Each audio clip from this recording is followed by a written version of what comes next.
Sector privado, si nosotros hacemos la comparación de lo que decíamos del sector público que pasaba en otros países con respecto al sector privado, hoy básicamente tenemos un 100% híbrido. A mí me tocaba trabajar, por ejemplo, en el caso de Coca-Cola, Arca Continental. Me acuerdo yo tenía que trabajar con la controller. Era una salteña que se llamaba Magdalena Díaz. Nunca la conocí físicamente. Magdalena nunca fue al trabajo desde que salió la pandemia, creo hasta entrado el 2021 largo, no había vuelto a sus oficinas. Sin embargo, reportaba al gerente de producción que estaba en Ecuador y a México directamente.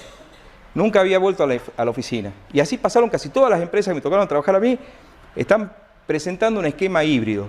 Un esquema híbrido de trabajo que más que nada cambia en función del tipo de trabajo que se vaya a realizar. Y veamos un poco dónde estaría el punto del porcentaje de híbrido que vendría a ser. Es decir, estos 60 y 40 es simplemente a modo enunciativo, que lo coloco así. Pero básicamente en la empresa privada hoy la duda no es hacer el trabajo híbrido o no, sino qué porcentaje de hibridez puede llegar a tener ese trabajo. Y llegamos a un punto de hacernos la pregunta si es posible llevar esto al sector público.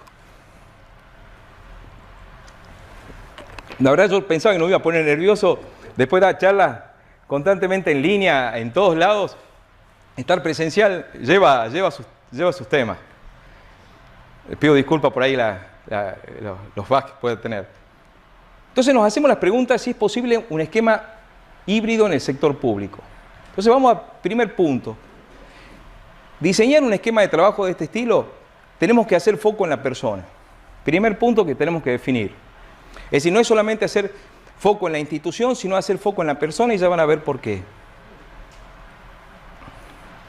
Esto es un artículo, bueno, yo para poder hacer esta investigación traté de buscar artículos que estaban refiriendo hoy de cómo era el trabajo híbrido y cómo se lo llevaba en el mundo. Entonces hay un par de artículos de Harvard que yo lo estoy usando, los pongo ahí de referencia para empezar a ver este tipo de trabajo. Acá hay un cuadrante que me gustó mucho, perdón. Es un cuadrante donde ellos dicen, la primera definición que yo tengo que tener, tiro dos ejes y digo el eje del lugar físico donde realizo el trabajo y el tiempo, cómo lo aplico al tiempo para poder hacerlo. ¿Bien? Entonces, empecemos a poner actividades en distintos cuadrantes que engloben, o para poder verlo, en estas dos ejes, o en estas dos variables. Y el primero tenemos el trabajo de oficina tradicional, el 9 to 5, digamos, el 9 a 5. ¿Ok? Que es el clásico, el más rígido de todo. Yo estoy en un mismo lugar físico y ahí tengo un horario totalmente rígido de trabajo. Y evolucionemos la primera parte. Sigo teniendo un trabajo rígido en cuanto a tiempo, pero flexible desde donde yo lo podría hacer. Seguimos evolucionando. Yo no estoy en mi oficina, estoy en la oficina, pero no tengo horario en cuanto al trabajo que vaya a realizar. Y por último, tenemos el totalmente flexible, que es el remoto sin ningún tipo de horario que yo pueda llegar a tener. Y acá Harvard hace varios ejemplos en cuanto a distintos trabajos en la actividad privada. Usan como ejemplo Samsung y la fábrica Samsung, entonces ubican en cada uno de los cuadrantes la posición. Yo traté de llevar esto al sector público y empecé a pensar, digo, a ver, bárbaro, ¿cuál sería remoto sin horario? Alguien que está trabajando en Habana. ¿Bien?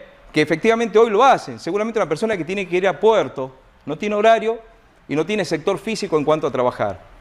¿Bien? Oficina sin horario, idem, solamente que yo haga los trámites de aduana, pero que lo tenga que hacer en mi oficina, pero que tenga que estar monitoreando a tiempo real cuando sale un buque, sale un embarque o lo que fuera. El tradicional, en la oficina de 9 a 5, es el común de los trabajos, y el remoto, en horario de 9 a 5, ya van a ver cómo lo podemos llegar a plantear al esquema, que sería una de las mejores flexibilizaciones que se podría llegar a tener. Bien, sobre este punto es quizá donde yo más sufrí la virtualidad. Y la he sufrido principalmente lo que era el remoto sin horario. ¿Por qué razón? Porque muchas veces, en mi caso particular, me tocaba trabajar con otros países.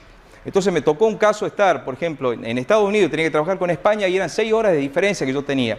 Entonces yo tenía que arrancar a las 3 de la mañana y si volvía a ver empresas de Argentina, yo me tenía que quedar hasta cerca de las 10 de la noche o 12 de la noche por las diferencias horarias. Entonces directamente te destruye lo que era el esquema horario de ese tipo de trabajo. Bien, se supone que en la administración pública vamos a trabajar todo en un mismo sector, en un mismo uso horario, ese problema no existiría.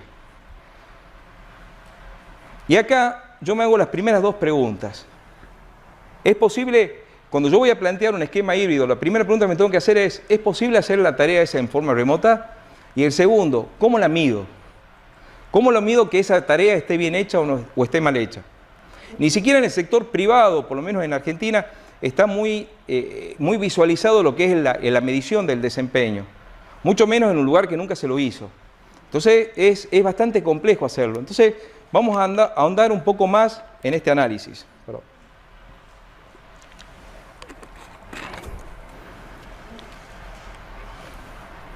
Y de vuelta, otro artículo de Harvard que me gustó mucho, son 12 preguntas que dice y la respuesta en cuanto a cómo hacer el trabajo híbrido. Y empecemos a contestar estas preguntas. Este es un checklist que me pareció fantástico. Yo lo apliqué a lo que eran las empresas privadas y es perfectamente asimilable prácticamente para cualquier rubro. ¿Bien? Entonces la primera pregunta que se hacen ellos dicen, ¿cuál es el mejor camino para abordar el trabajo híbrido? Y ellos aconsejan, lo primero que tenemos que hacer es hablar con el empleado. ¿Bien? ¿Por qué razón? Porque es el que mejor sabe la tarea que se está haciendo y el que mejor sabe las posibilidades que tiene de desarrollar esa tarea en forma remota. La segunda pregunta, ¿cómo podemos ser más inclusivos en el diseño del trabajo híbrido? Acá le llaman inclusión el hecho de decir que, por ejemplo, yo tengo un plantel de 5 personas en un mismo departamento. Yo planteo hacer híbrido la tarea de ese departamento. Entonces puedo decir, bueno, bárbaro, 3 días viene un grupo de personas, 2 días viene la otro grupo de personas. Entonces yo los hago rotar, siempre tengo gente en mi departamento de lo que tienen que hacer en forma presencial. Y el resto virtual. ¿Cuáles son las mejores prácticas para hacer el trabajo remoto? La otra consulta que yo tengo que hacerme. Es decir, ¿cómo lo puedo llevar adelante? ¿Con qué herramientas cuento? ¿Cuál sería la metodología que yo tengo que llevar para poder hacer este trabajo de forma efectiva? ¿Cómo nos aseguramos que el sesgo de proximidad no me afecte la carrera laboral? ¿Qué sucede? Muchas veces ellos empezaron a dar cuenta, esto fue una consecuencia de una investigación que hicieron ellos en varias empresas, entonces empezaron a ver los problemas más comunes que había. Y en este punto dicen ellos que empezaron a notar celos profesionales en las personas que no estaban haciendo el trabajo presencial, porque empezaron a creer que el que estaba haciendo trabajo presencial estaba más cerca de los líderes o de los superiores, los tomadores de decisión. Entonces ellos iban a verse beneficiados en la carrera, digamos, en el puesto o en la jerarquización dentro de la empresa. Entonces había que empezar a pensar cómo vamos a manejar de la gente que está trabajando en forma remota para que no exista ese sesgo de proximidad que le llamaban ellos. ¿Cómo medimos la performance de los trabajadores? Eso es algo que hablábamos recién con Sofía, que creo que ella habla el último día con respecto a este punto. Es decir, ¿qué medida podemos usar? ¿Cómo podemos efectivizar? Que yo creo que es el punto más grande acá. Porque si uno tiene una medida de eficiencia en cuanto a lo que está haciendo, no solamente te sirve para controlar, sino te sirve para vos mismo saber si vas bien o no. Si hoy en la forma presencial no lo sabemos, imaginemos no estando en tu casa y haciendo ese tipo de trabajo. ¿Cómo podemos fomentar la confianza? Es el otro punto. Es decir, yo tengo que armar un equipo de trabajo. ¿Cómo puedo hacer ese equipo de trabajo si ellos capaz que no se han visto nunca en persona? O prácticamente no se ven. Era la otra pregunta que nos tenemos que hacer. Es decir, en el momento de empezar a hacer esto, empezar a decir, bueno, a ver, yo quiero hacer el esquema de trabajo híbrido, fantástico, bárbaro. ¿Cómo hago la cohesión del equipo? ¿Cómo la trabajo? ¿Cómo hago para que no haya competencias internas y que haya confianza en que lo que está haciendo el otro, que yo no lo veo, no lo tengo al lado, no puedo controlar lo que está haciendo, cómo puedo hacer para que eso funcione? ¿Cómo podemos eliminar el agotamiento tecnológico? Clave. Sí, mi mujer sabe, yo a veces llego a la tarde y tengo la cabeza reventada. Yo le digo, negra, vamos a caminar, hagamos algo, porque la verdad que termino muerto. Eso es muy común. Es decir, uno estar frente a una pantalla todo este tiempo, 8 o 9 horas de trabajo, estar frente a una pantalla te vuelve loco. Entonces yo creo que hay que buscar la vuelta. Eso es algo que yo no lo he podido solucionar. Es decir, hay que buscarle la vuelta a ver cómo se puede hacer para que no sean las 8 horas seguidas frente a una computadora, sino que haya otro tipo de trabajo que tengamos que hacer en el medio. ¿Cómo combinamos las herramientas digitales? Bien, se acuerda a la necesidad de trabajo, íntimamente relacionada con la anterior. Ustedes han visto en el trabajo híbrido ese que yo estoy haciendo con la Clínica de Perú. Nosotros ya hemos armado un pack de herramientas que nos sirven para poder llevar adelante esto. Si antes nosotros presencialmente lo que hacíamos era ir con el pendrive, que lo llevamos a todos lados y hacíamos el intercambio de archivos, eso ya prácticamente no existe, porque mi colaborador está a 2.000, 3.000 kilómetros de distancia. Entonces, ¿cómo hago yo esa parte? Entonces hemos armado todo un esquema de herramientas digitales con SharePoint, equipos de trabajo, Teams y demás, donde ya todos manejamos el mismo idioma y empezamos a trabajar con eso. Es decir, pusimos la tecnología a trabajar en función nuestra. ¿Cómo deberían los líderes repensar los espacios de trabajo? Otra consulta que es clave. Bien, fíjense cómo es un ciclo donde vamos haciendo un checklist, vamos eliminando, vamos diciendo a ver cómo posicionamos el trabajo ese que nosotros estamos hablando remoto. En este caso, lo que ustedes no sé si se habrán dado cuenta, imagínense, lo primero que se decía era que las oficinas no iban a existir más. En Buenos Aires se hablaba que había sobreoferta de oficina, que habían bajado los precios, que se estaba pensando qué se iban a hacer con esas oficinas, que se le iban a reconvertir en departamentos, loft, de todo. Yo cerca de mi casa tenemos un coworking que está trabajando. Yo nunca me hubiera imaginado que vuelva a funcionar. Y se ve que la gente necesita su espacio, si bien quiere hacer un trabajo remoto, pero no quiere estar en la casa, porque ya es molesto estar en la casa. Y en función de eso, esa oficina que en la empresa privada por lo menos nos quedó medio vacía o empieza a quedar vacía, tenemos que pensar a ver cómo vamos a redistribuir los espacios para esos días presenciales que nosotros vamos a tener. ¿Cómo mantenemos nuestros datos? Eso es algo de lo que me decía Jorge Alarcón, que era la persona esta que estaba en Texas, en Houston, el colaborador que está ahí. Él me decía, Antonio, me dice, mirá, la seguridad del dato, el que marca, por lo menos en esa dependencia que él conocía, es el que te define el trabajo remoto o no remoto. Yo creo que algo que nos mata a todos acá. Es decir, a mí me pasó la otra vez, cuento un caso, me pasó que mi hija, yo le presté un pendrive que usaba para hacer un backup, tenía toda información bajada, no me acuerdo qué empresa era, yo firmo convenio de confidencialidad porque veo el estado de resultados de las empresas, y le había dado y se lo había llevado el pendrive a la facultad. Yo, cuando empiezo a ver eso, salí corriendo a tratar de buscarlo y era una falla de seguridad mía. Bien, por suerte no lo había abierto, yo tengo una Mac, no lo había podido abrir en las máquinas de la facultad porque eran con máquinas con Windows, no tenían el mismo formato. Pero es un tema crucial acá. Es decir, ¿cómo vamos a hacer el traspaso esa para que la información que nosotros manejamos, que normalmente es algo ultra confidencial, por ejemplo, las declaraciones juradas dentro de la FIP, ¿bien? ¿Cómo vamos a plantear el esquema de seguridad para que, si lo hacemos trabajo remoto, lo llevemos de alguna manera? ¿Cómo podría ser el futuro del trabajo híbrido? Y acá sí es una redefinición constante. Nosotros tenemos que pensar constantemente cómo lo vemos de acá a 5 años, a 10 años. Si a mí me decían en el 2019 que yo hoy estaba trabajando de esta manera, yo no lo hubiera creído. Si me lo decían en el 2020, tampoco. ¿Bien? Yo creo que nos estamos reinventando constantemente. Y por lo menos lo que yo conversaba con empresas privadas de afuera, es impresionante los cambios que están teniendo. Entonces lo que dicen acá en Harvard es que una vez que vos plantees un esquema, tengas un feedback permanente, porque lo vas a tener que retroalimentar constantemente y lo vas a tener que cambiar constantemente.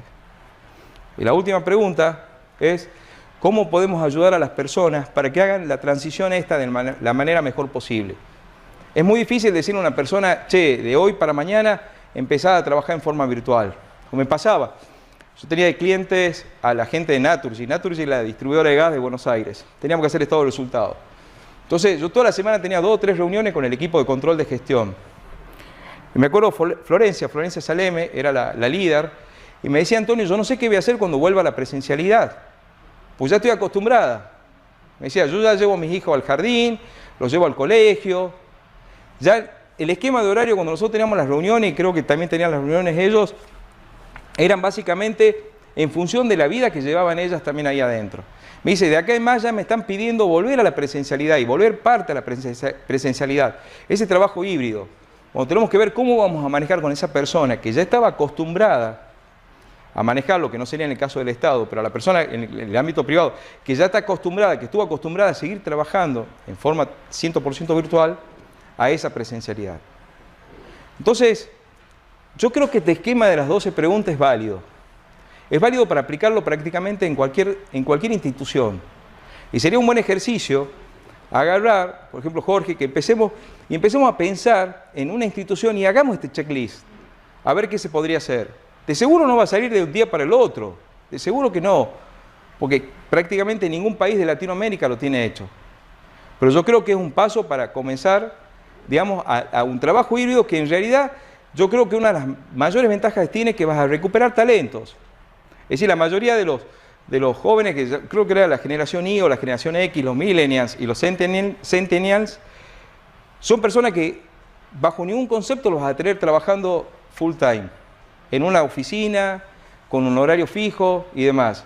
Yo creo que la mayoría lo que está queriendo hacer es simplemente tener su libertad, su espacio, su crecimiento, la formación, como decía José Luis, bien, y que tenemos que dar esa libertad y incluirlos con algún esquema de trabajo híbrido en cada uno de los puestos de trabajo, siempre que se pueda, por supuesto.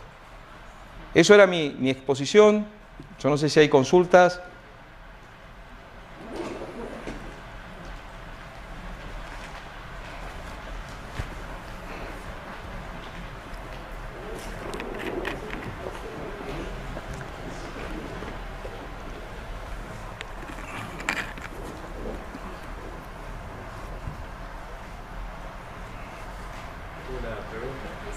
Sí.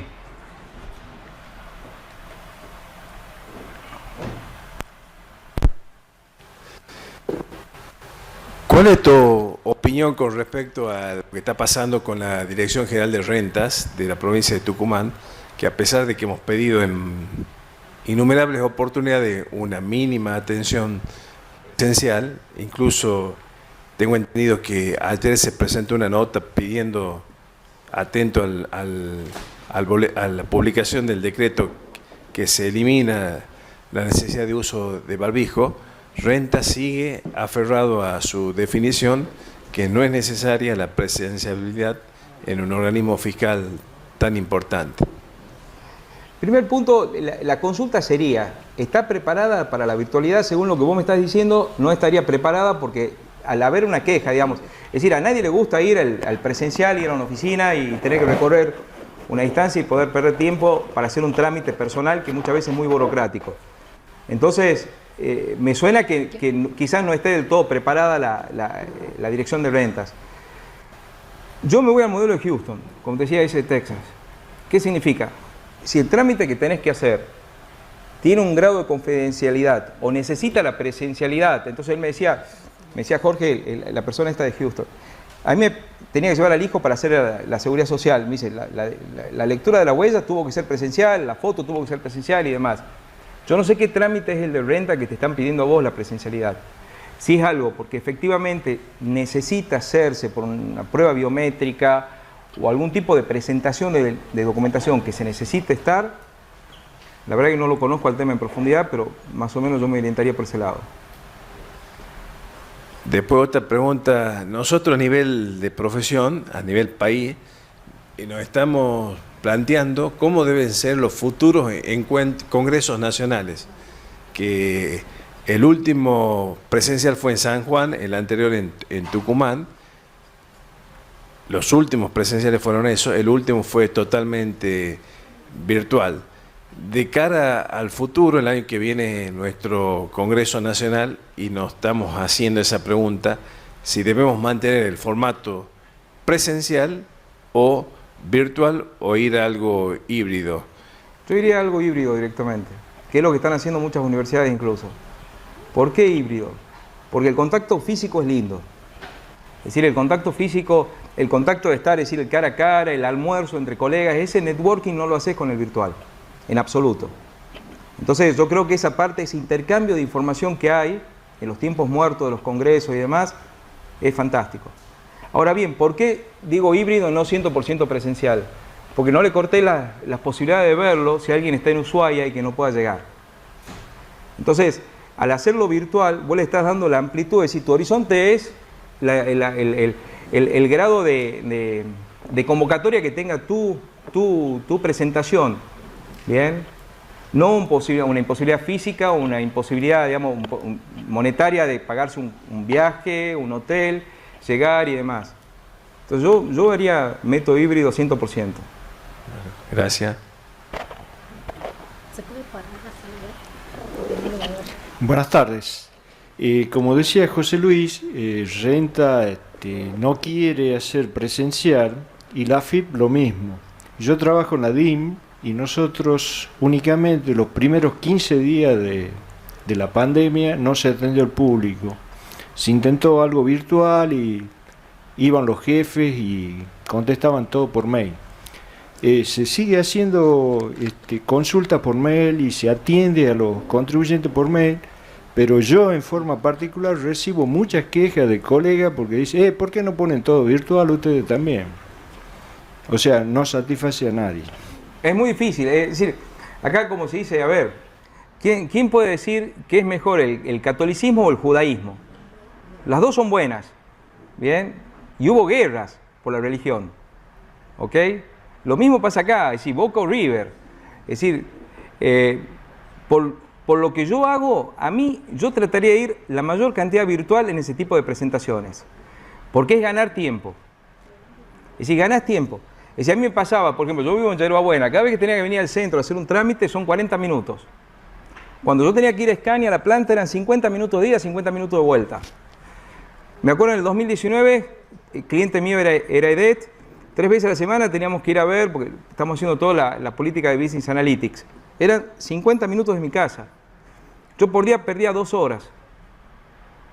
Entonces, si vos me preguntás a mí, yo en ese punto de lo que es el trabajo, presentación y demás, yo voy a tratar que siempre sea virtual. De alguna manera, ¿ok? Es decir, yo hoy no, lo único que te perdés son los viajes. Es decir, a mí me encantaría, por ejemplo, el cliente de España ir a verlo a España, que te paguen el viaje, eso me fascina. Es decir, no puede ser, pero de ahí en más trataría que sea virtual. Yo creo que la queja que puede llegar a haber de los consumidores en cuanto a eso es porque la estructura no esté preparada para recibir toda esa afluencia de virtualidad. Entonces ahí enerva a cualquiera. Y a su vez que la generación nuestra, yo tengo 56 años, es decir, yo la veo a mis hijas, se manejan todo virtual. Pero a uno le cuesta muchas veces. Es decir, a mí cuando yo tengo que hacer un trámite en el banco virtual, cambiar una clave, me vuelvo loco, me quiero pegar un tiro. Y de seguro la clavo, de seguro la clavo. Entonces, yo creo que es una cuestión generacional. Eso en uno de los de Harvard, cuando hablaban del esquema ese del cuadrante, eso hace mucho énfasis en eso. Y hacen un énfasis de la generación que se está, digamos, cómo se ve de acuerdo a la generación de las personas, la que está más ávida de entrar a un trabajo virtual o híbrido del presencial 100%. Virtual, tenemos una consulta. Acá le preguntan si su experiencia fue en el sector privado y si tuvo participación o fue consultado para implementar el sistema híbrido en el sector público. No, mi experiencia es 100% en el ámbito privado. No fui consultado en el ámbito público. 100%. Y es más, en la universidad que enseñaba también era universidad privada. Hay otra más.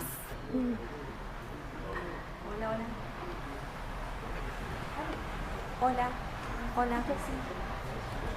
No quiere que le pregunte, parece. Bueno, más que una pregunta, creo que es un poco interpretar lo que los colegas dicen sobre renta, y lo estoy viviendo en carne propia. Vos no, porque en el estudio no haces eso, digamos, pero yo sí. Perdón, la que habla es mi mujer, que es socia mía. No. Es decir, nosotros tenemos una sociedad, yo estoy casado hace 25 años y la sociedad hace 25 años. Claro. Así que después vamos a dar una charla en cuanto a aguante. No, ¿qué digo yo? Yo creo que la presentación que se hace a renta para que haya presencialidad, por ahí no debería ser tal, sino pedirle a renta que mejore su performance dentro del sector, porque lo que estamos teniendo problemas, y me pasa, es que no tenemos respuesta. Y por ahí vos llamás por teléfono, te atiende uno del sector que no tiene idea de lo que te han mandado. Te han mandado una intimación con un embargo, suponte. Y para poder lograr saber por qué te quieren embargar, tenés que hacer yo creo que a eso se refieren ustedes, digamos. No está aceitado en rentas de Tucumán el trato hacia el contribuyente o hacia el profesional de manera virtual. Tienen que hacer un camino largo para eso, y quizás hasta que eso esté aceitado, está bueno que abran un poco la presencialidad. A eso es, ¿verdad? Perfecto, está muy bueno. Ese sería como el planteo. No pedir que sea presencial 100%, sino que para ciertas situaciones que son de envergadura y de importancia para los contribuyentes y los profesionales, abran una vía y atiendan a la gente, porque literalmente vos llamás y no sabes con quién vas a hablar. Bueno, no sé si hay alguien de renta acá, pero es complicadísimo hasta resolver un tema mínimo, digamos. No, eso yo creo que, pero es un poco lo que decíamos también, tiene razón Natalia, es en cuanto a la infraestructura que tenés atrás. Es decir, si te largás a hacer algo virtual, sí o sí tenés que tener una infraestructura de soporte que sea suficientemente válida para poder recibir toda esa afluencia. Más de uno nos pasó cuando, yo me acuerdo, por ejemplo, cuando el banco dejó de ser presencial, cuando hubo la época del corralito, que no podías entrar directamente a las cajas y que te habían puesto las barreras esas en las cajas y demás. Hoy prácticamente no haces trámite en los bancos. Bien, es decir, básicamente en Argentina tenés que, es decir, los depósitos en efectivo los manejás todos ya prácticamente virtuales. Bien, es decir, casi todas las transacciones las haces virtuales, casi nadie va al banco ya. Entonces, bueno, pero llegar a ese punto fueron años de trabajo, de preparar todo el back office para que se pueda llegar a hacer. Lo mismo pienso que tiene que hacer la administración pública sí o sí. Hace unos días, un mes más o menos, salió en la Gaceta un reportaje a un experto, creo que se llama Alejandro Melamed, en la cual planteaba, bueno, en realidad era un reportaje por la publicación de un libro que se llama El futuro del trabajo. Y él en el reportaje planteaba un concepto, la paradoja de la nitidez en el trabajo híbrido. No sé si nos podés explicar un poco qué es y cuál es tu opinión al respecto. Yo creo que era, yo no me acuerdo bien, pero creo que hablaba más que nada lo que decía él, la parte híbrido de lo que era la nitidez, que era el pensamiento de la persona en cuanto a eso. Y él hacía una discriminación generacional, esa que decíamos nosotros. Es decir, a ver, ¿qué tan híbrido lo puedo llegar a hacer yo al trabajo de acuerdo a cómo entiendo ese trabajo? ¿Bien? Entonces, la nitidez entraba en ese porcentaje que yo ponía entre un 60 y un 40% en forma aleatoria, decir, a ver, ¿cuán híbrido va a ser? Yo creo que en esa nota él hacía foco principalmente en decir, bueno, a ver, no hay duda de que el trabajo va a ser híbrido. ¿Bien? El tema es qué porcentaje va a llegar a ser. Y la nitidez entraba en cuanto a eso. Es decir, para mí es... Yo no lo haría tan global como dice él. Yo más me baso en las 12 preguntas. Es decir, yo creo, contestando esas 12 preguntas, poner cada una de las actividades en un cuadrante. ¿Bien? Yo soy contador y soy muy práctico. Es decir, uno como contador es muy pragmático. 2 más 2 es 5. Perdón, 4. 2 más 2 es 4. Y no hay cambio. Estamos fritos. Esta hora tengo la cabeza plana. Pasa que me están sacando fotos, me filman, todo. Uno se marea, ¿ah? Uno se marea. No, pero el tema es así. Yo soy muy pragmático. 2 más 2 es 4. Bueno, yo creo que acá las tareas más o menos las podemos esquematizar en el cuadrante ese de alguna manera. Entonces yo la nitidez la sacaría directamente desde ese lado. No la reduciría a que es un tema generacional, es decir, es un factor más. Bien, es una pregunta más de esas 12 que nos tenemos que hacer o ese checklist para poder determinar cómo enfocarlo a esto. Ojo, no creo que sea sencillo. Es decir, por algo, por lo menos ese muestreo que yo hice en Colombia, Perú, México, están trabajando exactamente igual que nosotros. Bien, entonces es un desafío, un desafío. Perfecto.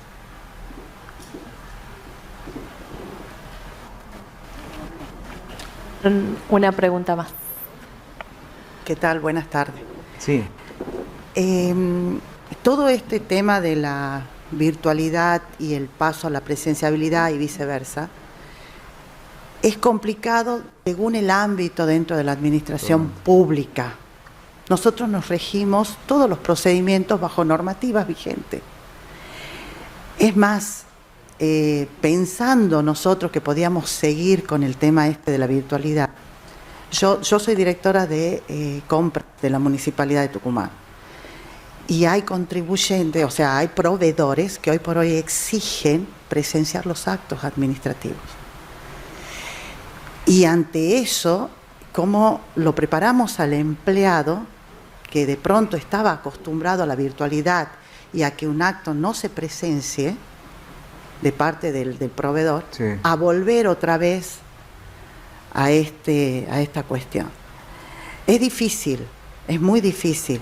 Yo creo que las normativas deberían acompañar primero todo este proceso antes de capacitar a los empleados. ¿Sabés dónde lo pondría yo quizás? en buscar transparencia a través de auditorías internacionales de gestión. Entonces, por ejemplo, la mayoría de las empresas, todas las internacionales tienen normas ISO, por ejemplo.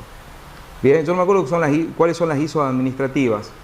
Bien, entonces, justamente en Tucumán, que tenemos un gran polo exportador, la mayoría de las empresas privadas estas exportadoras trabajan con el nivel el nivel de trabajo que tienen las internacionales. Vos entras a una citrícola, ves el circuito de documentación, hay sistemas como el Loyal, por ejemplo, que te dicen cada transacción dónde está y cómo se lleva cada transacción. Yo creo que si eso llevas vos al ámbito público, vas a dar una transparencia fantástica. Bien. Y tu proveedor, al ver que vos tenés una auditoría de estas funcionando de gestión administrativa, porque está en la de calidad y toda esa que uno ve, pero también está en las de gestión administrativa. Entonces, yo creo que yendo para ese lado, quizás le encontraría la vuelta. Bien, porque es un tema de confianza ahí. ¿Ok? Es un tema de confianza. Es decir, ojo, no es solamente en el ámbito público, en el ámbito privado existe un grado de informalidad tan grande que nos hace desconfiar a todo el mundo. Bien, entonces, es un tema que yo creo que hay que trabajarlo por ese lado.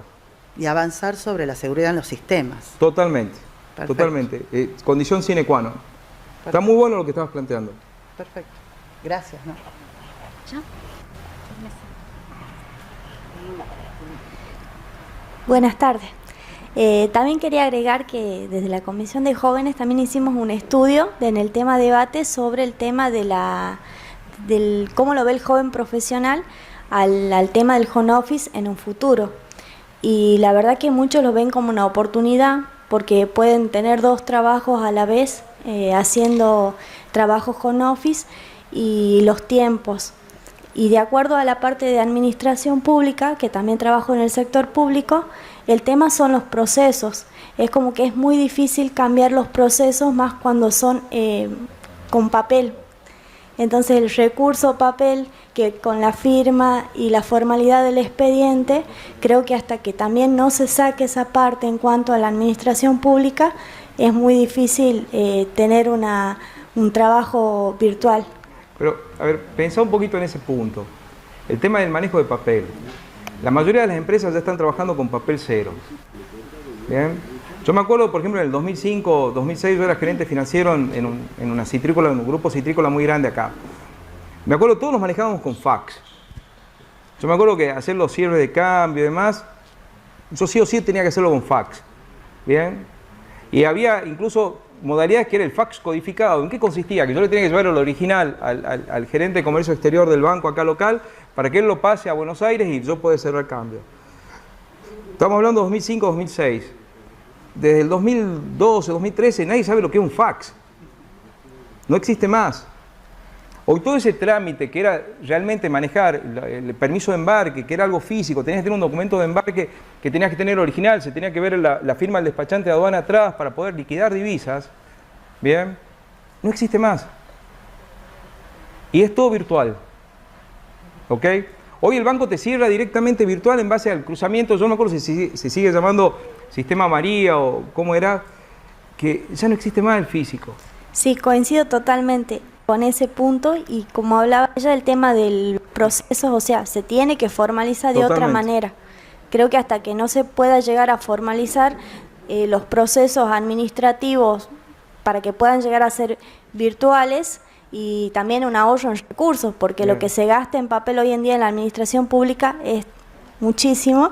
Creo que eso va a potenciar que también la administración funcione de otra manera. Bueno, ahora pensemos lo que decía José Luis. La jerarquización del profesional en ciencias económicas. ¿Quién tiene que ver los procesos? ¿Qué nos enseñan en organización contable?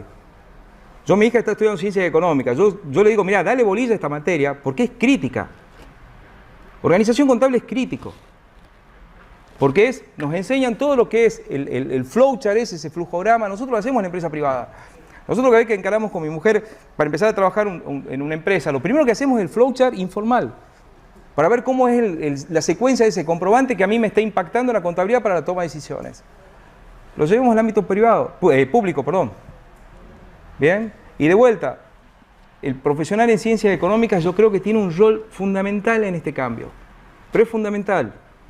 ¿Bien? El manejo de información para la toma de decisiones, la seguridad en el dato, es los principios contables básicos, es decir, que nos enseñan a nosotros, que tenemos que velar por la integridad de la información, que esté en tiempo y forma.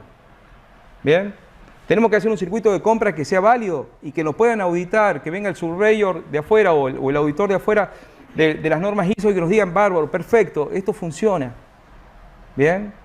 Yo certifico que el comprobante o la licitación esta, que fue cerrada, abierta, lo que fuera, cumple con todas las normas internacionales. Yo creo que ahí está el desafío. ¿Bien? Y un desafío lo tenemos que plantear, y lo tenemos que plantear desde adentro. ¿Bien? Yo soy un enamorado de la carrera, de la profesión. A mí me encanta lo que hago, me fascina. Hay muchas veces mi mujer me para y me dice, che, negro, está el domingo a la noche, estaba haciendo algunos paneles, un estado de resultados, lo que fuera. A mí me gusta. Y yo creo que tenemos una oportunidad de oro. Por ahí también es ambivalente. Yo toco madera que no haya muchos que se aviven para poder seguir ganando. Es decir, seguir curando con más clientes. Pero bueno, hablando en serio, yo creo que tenemos una oportunidad de oro y la idea es que el consejo profesional o demás, es decir, que sea el ámbito donde nosotros podamos desarrollar esto. Y la universidad, por supuesto. Sí. El amigo Piccolo me mató a consulta, era uno de los alumnos que tenía de las capacitaciones virtuales, de las primeras que hubo. No lo conocía físicamente, acá lo he conocido. Me mató a consulta, me acuerdo. En el sector público nosotros nos regimos por normas. Sí. O sea, todo está arreglado. Sí. Por ejemplo, en la DIM tenemos el código tributario, en otros sectores tienen ordenanzas o leyes que indican cómo se tiene que mover el personal dentro del ámbito público. Entonces, yo para implementar todo lo que vos estás proponiendo, creo que habría que hacer un cambio, inclusive hasta legal, para poder aplicarse. Porque si no, no va a faltar el que te lo va a cuestionar legalmente y a lo mejor le den la razón a la justicia. Y en la justicia, por ejemplo, el papel ya no existe más. Desde hace 8 o 10 meses, todo es virtual. Y a partir del 1 de octubre, todas las presentaciones ante la justicia tienen que ir con firma digital. Claro, totalmente. Yo creo que, yo creo que esto se tiene que ayornar completo. Es decir, el tema de la virtualidad del 20 de marzo del 2020 fue un golpe, una piña en la cara que nos han dado. Pero una piña en la cara que te ha permitido decir, bueno, bárbaro, a ver, reinventate. Es decir, yo me acuerdo que previo a eso, en diciembre, octubre, diciembre, no me acuerdo bien, armé mi academia digital en el 2019, es decir, de Business Analytics. Es decir, yo aparte de dar los servicios de Business Analytics, también daba clases. ¿Qué pasa? Yo tenía una oficina chiquita en Yerba Buena que entraban 6 personas. Entonces, 6 personas era la facturación mía por vez que entraban todos. Entonces digo yo, che, voy a pensar en armar algo digital. No me acuerdo, no sé, ni el loro se me anotó cuando en el 2019 había puesto la academia digital virtual. ¿Bien? Me acuerdo, mi mujer me dice, negro, si se anota la Nelly te pago. Que la Nelly era mi mamá, digamos, la única que me seguía en cuanto a eso. Del 20 de marzo a hoy, son más de 400 personas que pasaron por la academia virtual. Personas de España, México, Colombia, Chile. Hoy tendría que haber dado una clase, yo doy unos martes y jueves, la pasé para mañana. Tengo personas de 6 países distintos. Entonces, eso te lleva el cambio. En mi caso fue obligado porque si no me moría de hambre. Es decir, yo tenía que reinventarme de alguna manera, si no yo no trabajaba, vendía el auto. Entonces, bueno, yo creo que por ese lado viene el asunto. Es decir, yo creo que sí tiene que haber un cambio estructural. El cambio estructural lo tiene que liderar el profesional en ciencias económicas, sí o sí. Bien, desde el hecho de definir los circuitos nuevamente. Bien, poder pedirle a la gente del sistema cómo quiero tener la información, qué grado de resguardo tiene que tener la información. Bien, esas 12 preguntas que decíamos, yo miro acá, en mi pantalla la tengo justamente acá, ese checklist, pruébenlo. Yo creo que es a prueba de balas. Bien, y por supuesto, esto va a llevar tiempo, es un dolor de crecimiento. Pero hay que hacerlo. Para mí hay que hacerlo. Agradecemos al contador Sánchez de Boeck por su excelente disertación y